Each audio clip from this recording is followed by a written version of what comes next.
এই যে মূলত কাঙ্ক্ষিত বক পাখি দেখেন কত বড় মাছটা কিন্তু খেয়ে ফেলছে।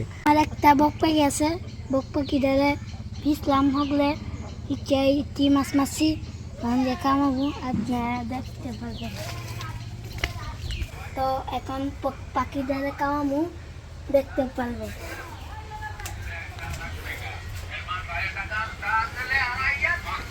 বার করে এনতে বার করে মিন দেখেন মানে কত বড় বক পাখিটা, মানে কয়েকদিন হলো সে এই বক পাখিটা আনছে এমিনে। তো এইখানে বসো, এখানে বসো, বাতাস খাইতেছে যে জায়গায়। তো এই যে মূলত কাঙ্ক্ষিত বক পাখি, মানে এটার জন্য কিন্তু মূলত ওই যে প্রতিনিয়তই কিন্তু মানে কিছুক্ষণ আগে এই মাছগুলো নিয়ে আসছে। তো এই দেখেন মানে পাখি কিন্তু সেটা মানে এমনি খাওয়াই দেও ডাইরেক্ট।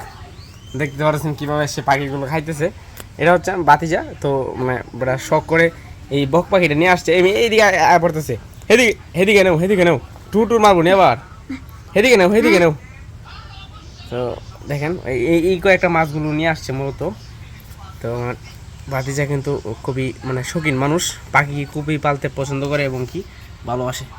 তো পাখিটা মানে খাইতেছে এবং কি এগুলো হচ্ছে মলা মাছ এবং কি দাঁড়িয়ে মাছ, হেমনে খাওয়াই দেও। দেখেন মানে কীভাবে খাইতেছি। তো আপনারা এইভাবে মানে কেউ খেয়ে মানে বক পাখি পালন করছেন অবশ্যই কিন্তু কমেন্ট বক্সে বলে যাবেন।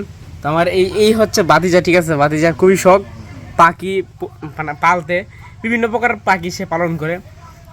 আগে পালন করতো একটা শালিক পাখি, তো সেটা মূলত চলে গেছে। তো এই জন্য এখন মূলত একটা বক পাখি নিয়ে আসছে পালন করার জন্য। দেখেন কত বড় মাছটা কিন্তু খেয়ে ফেলছে। মানে পাখিটার মানে ক্ষমতা অনেক। এই ব্যাং, এই যে ব্যাং খেয়ে ফেলছে, পাওয়ারফুল। হ্যাঁ, তুমি এটাতে শিকার করতে পারবা, বুঝছো মেন? যদি মানে পালন করতে পারো ভালোভাবে তাহলে তুমি এটা দিয়ে শিকার করতে পারবা। মাছগুলো খায় দেখেন একবারে ফুইলা গেছে। তো ভাতিজার জন্য সবাই দোয়া করবেন যাতে সুস্থ স্বাভাবিকভাবে সেই পাখিটাকে মানে বড় করতে পারে। সবাই আমার জন্য দোয়া করবেন এই বক পাখিটা ভালো হয়ে যাবে, যাতে ভালোভাবে পালন করতে পারো নাকি। তো সবাই ভালো থাকবেন, আর এই বক পাখিটার জন্য সবাই দোয়া করবেন যাতে অতি তাড়াতাড়ি বড় হয়ে যায়।